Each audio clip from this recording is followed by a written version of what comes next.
whatever it is about you. Hi. Have you ever heard the story about the believers? So I want to share this story about the believers with you. So I just actually came off the phone with a colleague of mine who owns a business. And if you own a business, it's great to have relationships with other business owners so that you can strengthen each other. This is extremely necessary because you can share experience and learn from each other. And this colleague of mine, she's a business owner. I am a business owner. As you know, I own Comprehensive Grants Management. We work with organizations all over the country. We write their grants and give them the opportunity to get their projects and their programs funded, federally funded. Our specialty is to write federal grants, federally funded. So we win hundreds of thousands of dollars, millions of dollars, multi-million dollar grants. We help our clients to secure funding for their projects and their programs nationwide. So I was talking to my colleague, and we were talking about this analogy about the believers. So I was telling her about the story of the believers that was told to me by the speaker called Jim Rohn. So Jim Rohn is a speaker that I actually found on YouTube. He's actually dead, but if you get the opportunity to listen to this man speak on YouTube, your mind will be blown away because what he has a knack to do is to take a basic principle or a story of old, and he retells the story with such a fresh perspective on the story.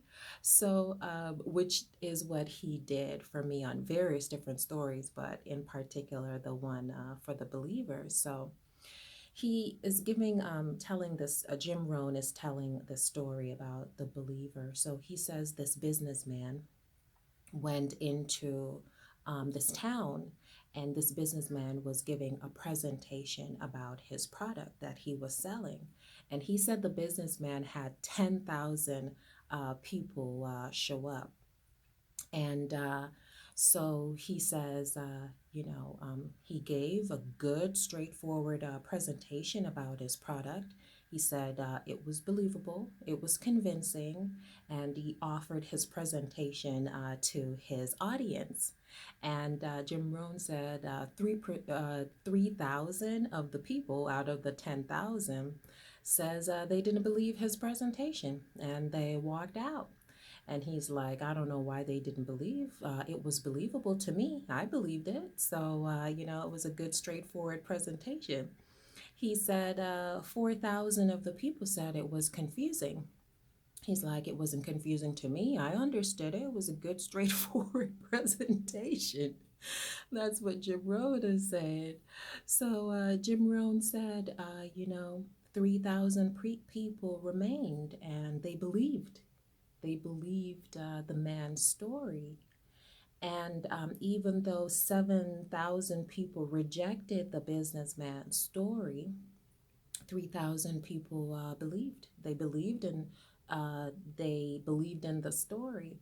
And he says that's what it's all about is you have to look for the believers.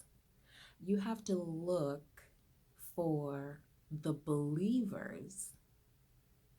You can't spend your time looking for the people who say you're confusing. They don't understand you. They don't believe you. They don't trust you. They don't like you. Um, they don't like your product. They don't like your appearance. They don't like the way you talk. They don't like the way you look. They don't like whatever it is about you. You can't spend your time focusing on the disbelievers because you have an audience of 3,000 people that believe. They believe you. So your energy is to focus on your believers. They believe in you, they trust you, they're willing to buy your product, spend your time with them. He said, actually, I've been a businessman and I've had an audience, but I've never had 3,000. He's like, even I have never had 3,000 on one day. Who believed? But he said, even this man, he had 3,000. He had great rejection, but he had still a large number left. And there is so many lessons in that is we get caught up with the ones who don't believe, don't trust, won't buy anyways, can't stand us. You know, the 10%, the principle of the 10%, where they say 10% of the people won't like you no matter what you do. No matter what you do, they won't ever like you. And some people are so distraught about that. And I'm confused, really. I've always been confused when people are confused why people don't like them. Because here's why: there are people you don't like. I don't know what it is about him. I don't know what it is about her, but I just don't. They're 10%. So don't even worry about it if you know that 10% don't like you. Don't even spend any time on it. You have 90% left. That's still an A. That's a good solid A. You're doing good. You're doing good. You have a remaining 90% that you can win over and turn them into believers. So the coronavirus is upon us, and a lot of businesses have slowed down, shut down, closed down, because we're being limited now with our movement and our contact, direct contact with each other, person to person contact, in person contact. And it may seem a bit scary, and there will be a lot of difficulties to come, or even that is here. There will be a lot of difficulties, but don't spend any time on the difficulties. Don't spend any time on the 7,000 reasons why it won't work.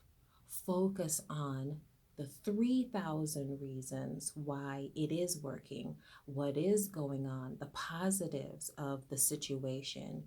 Even the other day, I was saying to myself, I went out on a morning walk and I noticed that I was seeing neighbors that I haven't seen before, and children that lived on my street that I didn't even know that lived on my street. Positives, positives. Um, so I had hopes and dreams of actually homeschooling my daughter. All of a sudden, I'm now able to homeschool my daughter. And now I'm actually able to realize that I can test it out to see if it's actually something that I really want to do. Because here's the thing: a lot of times we dream up things like it would be so great if I homeschooled my child and teach her the things that I want her to learn and all these things. But listen, the reality is when your child is with you for long, extended periods of time, is it that fantasy that you've dreamed up where nothing goes wrong in your fantasy? Because in reality, things are not perfect and things will happen. So now I actually get the opportunity to try that out. That is my 3,000 that I should be focusing on rather than, spending time focusing on the 7,000.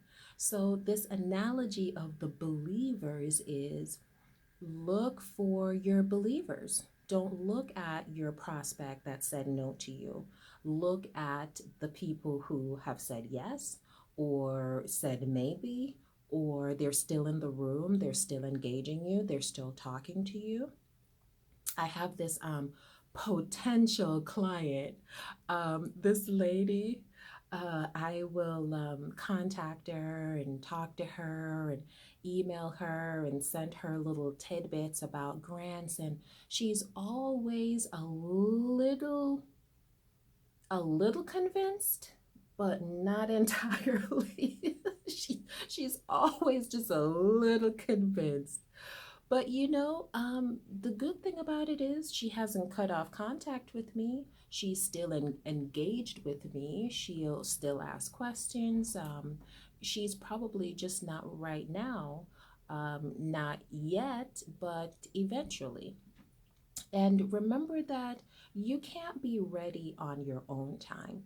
You have to be ready when the client is ready. Because if you're ready when you're ready, you're only serving yourself. So if you're being of service to your clients, you're ready when they're ready. So if she's not ready yet and she hasn't been ready for the last 2 years, maybe she will be ready 2 years from now. And if I'm really in service to her, I will be ready when she is ready, not when I am ready. So you have to also keep that in perspective. Keep that in perspective and keep your 3,000 in perspective. They are your believers, and they're the ones that need your attention, anyways, because the disbelievers, they don't need your attention. They don't want it, anyways. So there's no need to focus on them, trying to convince them, trying to win them over to your side. You'll never win them over. So you just need to spend your time wowing your 3,000, convincing them that they made the right decision to believe in you and give them the best of you. So this analogy that I learned from Jim Rohn about the 3,000 believers is actually the 3,000 believers that started the Christian church. But he put such an amazing spin on it. If you have an opportunity to actually listen to him on YouTube, you should, because he has some great, great spin on some really old stories.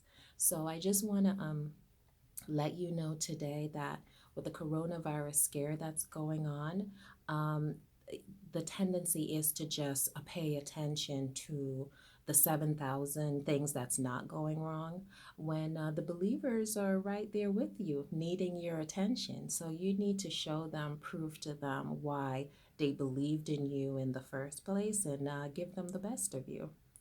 So keep yourself safe, keep your family safe, and keep your community safe. And I'll see you in my next video.